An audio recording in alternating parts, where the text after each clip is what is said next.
looking at weeks 1 through 18, I know we're sitting here in the middle of May. What week do we see Patrick Mahomes as the starting quarterback of the Kansas City Chiefs, Andy Reid? Oh, Rich, man. Oh, yeah. I went there. Just straight. Yeah. I walked through the door with you, right through the front door. Yeah, listen, I can tell you, I'm not Confucius at all, but I can tell you that we're sitting here and I hear people say, well, he's ahead of schedule. I'm not sure who makes a schedule, so everybody's different. I would tell you, though, that he spent a ton of time here, and he's getting better every day. He's not taking any setbacks, and that's what you look for. You're making sure that as you push him, which Julie, our trainer, is doing, the real trainer, actually. If you go back to the commercial, she's a real trainer. Yes. In the picture. So she's pushing him, and he wants more. And so I would tell you he's doing very well, but it's a day-to-day thing. And as long as he keeps making the progress forward, maybe you have a chance to see him the first game.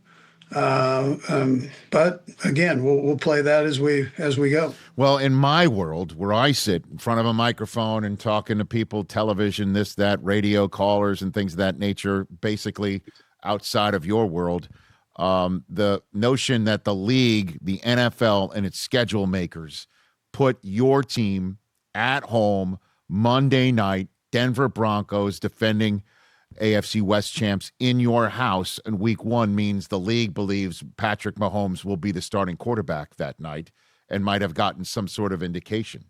Is there any? Well, deep down, Roger Goodell wanted to be a physical therapist. So he said, listen, the 2 of the top quarterbacks in the National Football League need some motivation to get themselves back on the football field. That works. So let's put them against each other. Let's just put them against each other, and we'll see what happens. So here we sit.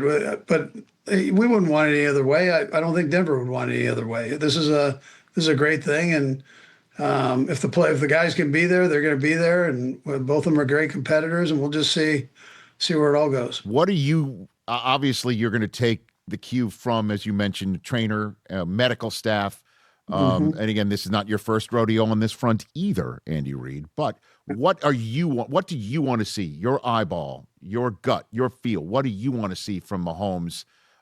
July, August, so you can feel comfortable taking the advice from the medical staff? There's probably a couple of things. You want to make sure that it's healed, number one, and that he can keep himself out of harm's way as needed. In other words, be able to play the game. And, if you can't do that, then you got to spend more time getting yourself to be able to do that. And we'll keep a close eye on that. And if that decision needs to be made and when it needs to be made, we'll make that. But we're obviously not going to just throw him out there to throw him out there. And I know his competitive nature is he's going to want to play, but we've got to evaluate all that as we go forward. And then, last one for you on this. It's new for him, although, his healing powers we've seen before. My gosh, that time on a quarterback sneak where his kneecap wound up on the side of his leg, and I thought his year was over, and it was the exact opposite.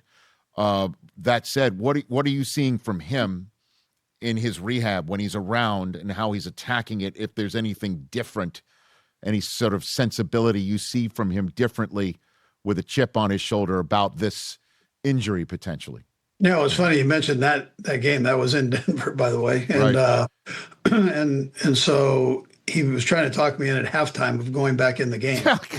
So I mean that's how this guy is wired, right. And it's a great thing, but at the same time, you got to make sure that everything's right. And I wish everybody could see how he's gone about his business on getting himself ready. It's a pretty impressive deal.